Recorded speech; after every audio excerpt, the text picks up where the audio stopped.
Steve, wait. I found something. Jeremy holds up a discarded pineapple smoothie cup. Its vibrant yellow a stark contrast to the grim surroundings. The faint scent of pineapple hangs in the air. This could be something. Where did you find...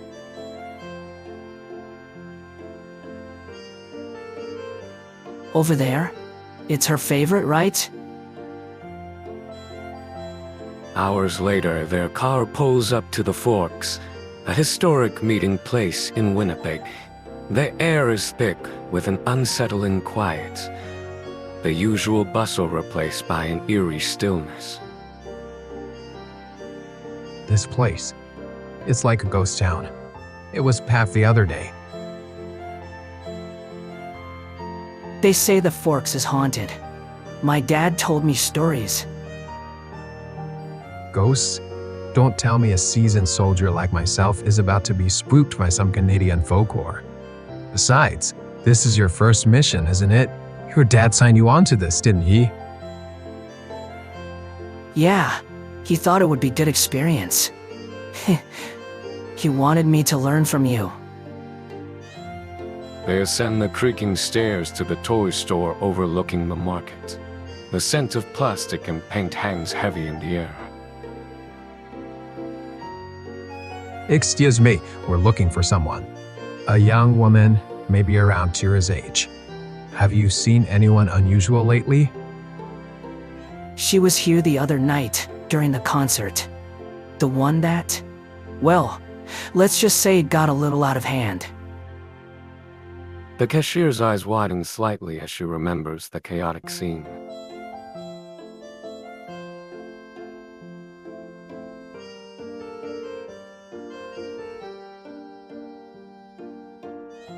Steve and Jeremy exchange a look of anticipation. Do you still have them?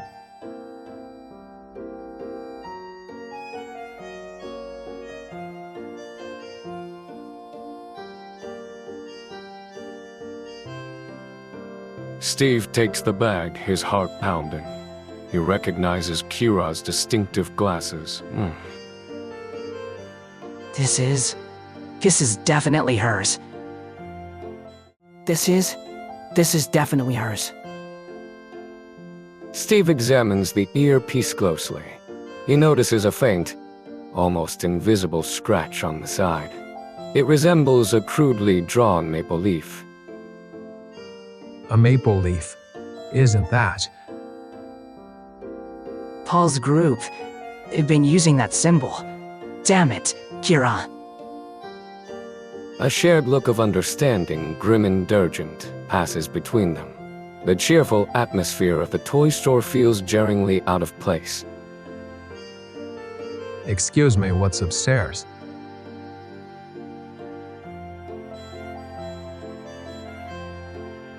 Any chance we could take a quick look? It's important.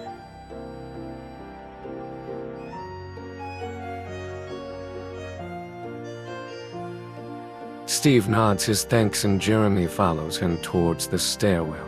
The wooden steps creak under their weight, the air growing colder and quieter as they ascend. The scent of plastic and paint fades, replaced by the sterile smell of stale air and dust. Just like she said, offices. Nothing but doors and nameplates. Think this is a dead end? No, something's not right. We need to talk to Kate. The hallway stretches out before them, lined with closed doors. A faint hum emanates from the fluorescent lights overhead, casting long, eerie shadows. Steve stops at a door, marked security. He raises his hand to knock, but hesitates. Wait, do you hear that? A muffled sound, like furniture being scraped across the floor, filters from behind one of the closed doors down the hallway. Steve and Jeremy exchange a look, a mixture of apprehension and determination in their eyes. Let's find out what's going on.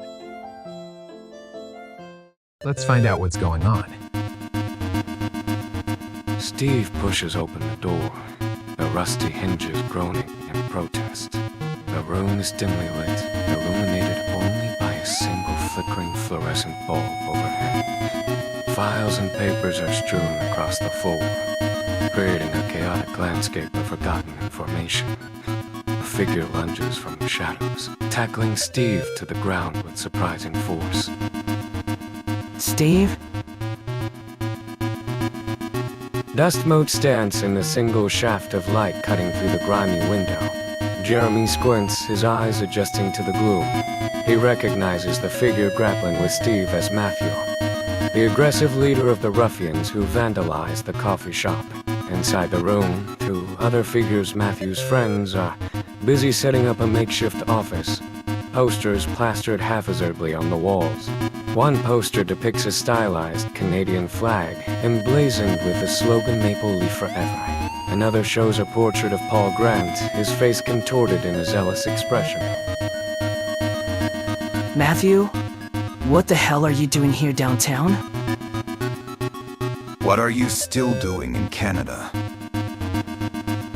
We're looking for Paul Grant. He's dangerous. We don't help Americans. He's taken someone important to us. If she's a friend of yours, he's probably just trying to de-Americanize her. You know, for her own good. A wave of cold fear washes over Steve. Horror. Paul Grant has karma. The thought electrifies him, giving him a surge of adrenaline. He throws Mathew off, scrambling to his feet. Where is he? Where's Paul Grant? Like we'd tell you. You are the enemy. Fine. Have it your way.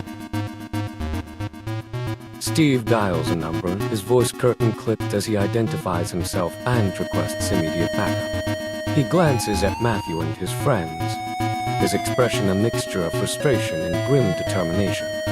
The fluorescent light flickers again, casting long, distorted shadows across the cluttered room, the air thick with unspoken threats and mounting tension.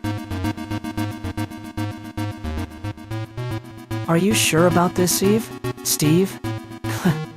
This could escalate things. Are you sure?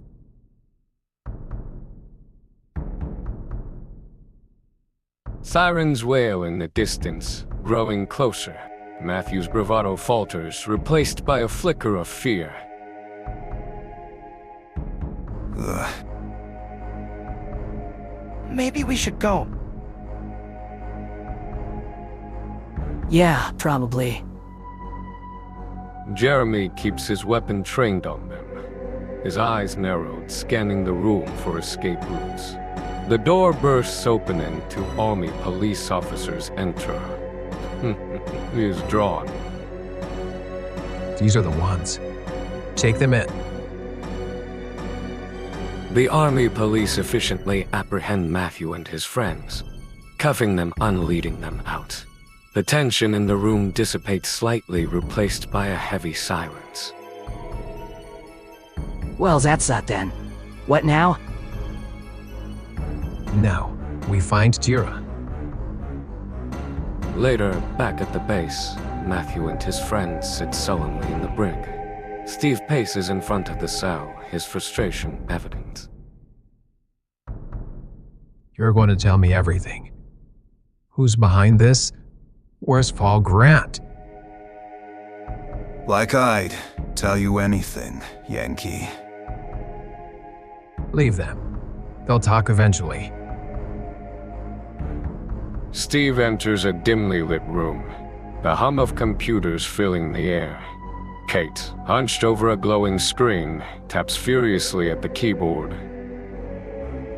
Anything on Maple Leaf Forever? They're everywhere, Steve. Cells popping up all over the country. Zoom in on Winnipeg. Kate complies, the map shifting to show the city in detail. Several red dots cluster around abandoned factories and dilapidated buildings downtown. All right. We start there. We check every one of these locations until we find Kara. Be careful, Steve. This is dangerous territory. Be careful, Steve. This is dangerous territory. I know, but we have to find her. Steve exits the dimly lit room, the hum of computers fading behind him. He heads towards the garage, the fluorescent lights buzzing overhead. You heard anything yet? Lola's worried sick? Tina too? Nothing concrete. Kate's working on it, but these Maple Leaf Forever guys are ghosts. We're heading to Winnipeg. Winnipeg? That's Ball Grant territory. You think he's involved? He's a person of interest. But Kira's safety comes first. Meanwhile, in a small, cluttered apartment in Winnipeg, the aroma of garlic and d'herbes hangs in the air. Kira whirls angel hair pasta around her fork, a thoughtful expression on her face. So, before all this, Senjukyu, what did you do? I had a small business, a good life. Then, the lockdown-ness, the mandates. They stole everything from us, Lily. They took our freedom, our livelihoods. I get it. I lost a lot too. My family, my job. Kira takes another bite of pasta, remembering the karaoke nights at her old job. The joy, the camaraderie. It felt like a lifetime ago.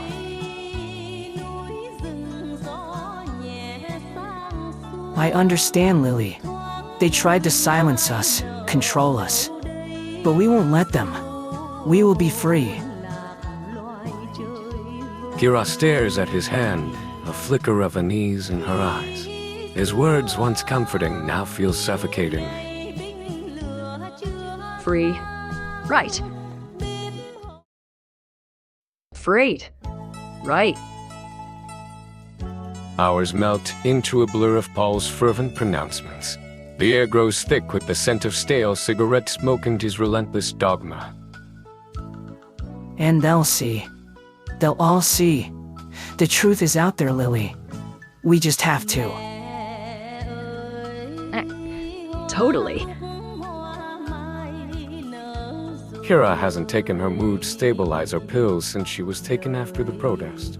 The familiar darkness begins to creep in, a chilling contrast to Paul's fiery rhetoric. The Golden Boys' loss was just the beginning. They think they can silence us? They're wrong. I need to use the bathroom. Paul, oblivious, continues his tirade. Kira slips past him, the bathroom door clicking shut behind her. The small room, though cramped, feels like a sanctuary. Think, Kira, think. The window, small and high, offers a sliver of hope. A fire escape. A risky, but possibly viable option. She glances at the rusty pipe leading upwards. Come on, pull yourself together. The muffled sound of Paul's voice filters through the thin door, a stark reminder of her precarious situation. Lily? Everything all right in there? Just a minute. The latch gives way with a rusty screech. Kira glances at the drop below, a knot forming in her stomach.